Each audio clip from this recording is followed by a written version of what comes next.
And I'm patoct1one.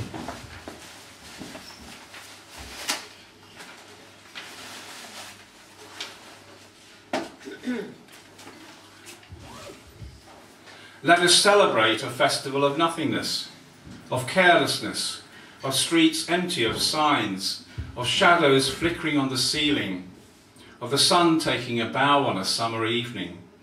Let us walk through the empty air, empty as air, breathing the ebb and flow of a river devoid of self. Let us take to the street that is not there, that exists only in the touch of fingers which do not meet. Let us be of light and not of substance, hearing the ghost of a tram bell ring on tracks that travel to the limits of imagination. Let us be small and leave no prints on surfaces that cannot be felt. Let us dream of that which is undreamable. Let us celebrate unknowingness, only this, a planet of air spinning on the phantom of a kiss.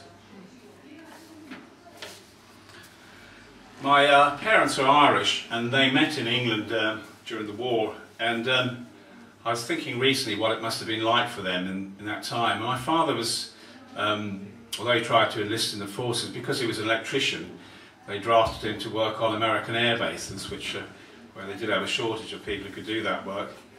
And my mother worked in what passed for a health service in those days. So this is a poem about their experiences and other experiences called England in Wartime.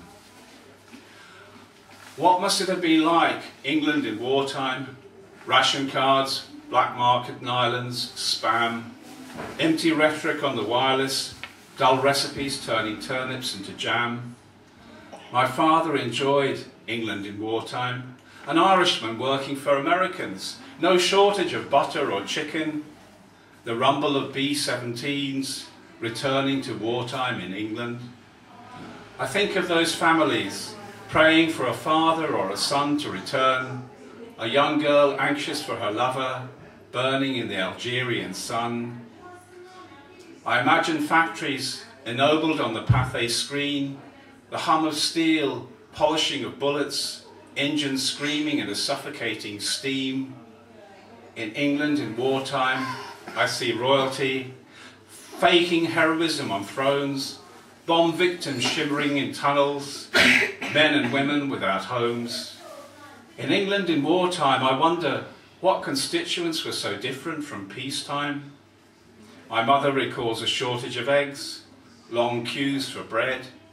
My father saw limbs scattered on a runway when a bomb loading left the bomb loaders dead. My mother saw a shortage of eggs, regretted such long queues for bread. My father saw limbs on a runway in England in wartime when a bomb loading left the bomb loaders dead.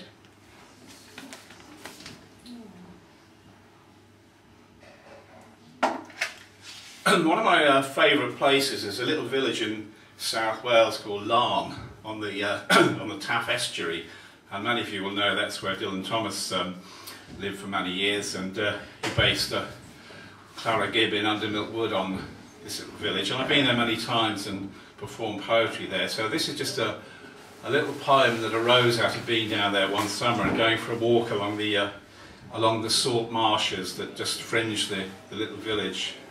It's called Out of the Storm. Searing the eggshell blue, a single fork of lightning splits the summer sky, God taking a picture. The salt marsh plain shimmers for a heartbeat, thunder forces cows to raise their mighty heads. Inevitable rain, sweet and ripe as cherries, directs this walker into a slow, contemplative pub, to savour dark beer in a dark room, quiet lilt of conversation, an unknown and remembered tune. If I cast my mind back a few decades to adolescence for this next poem, it's called What We Did on Your Parents' Holiday. I'll just actually let people know upstairs we're having a read.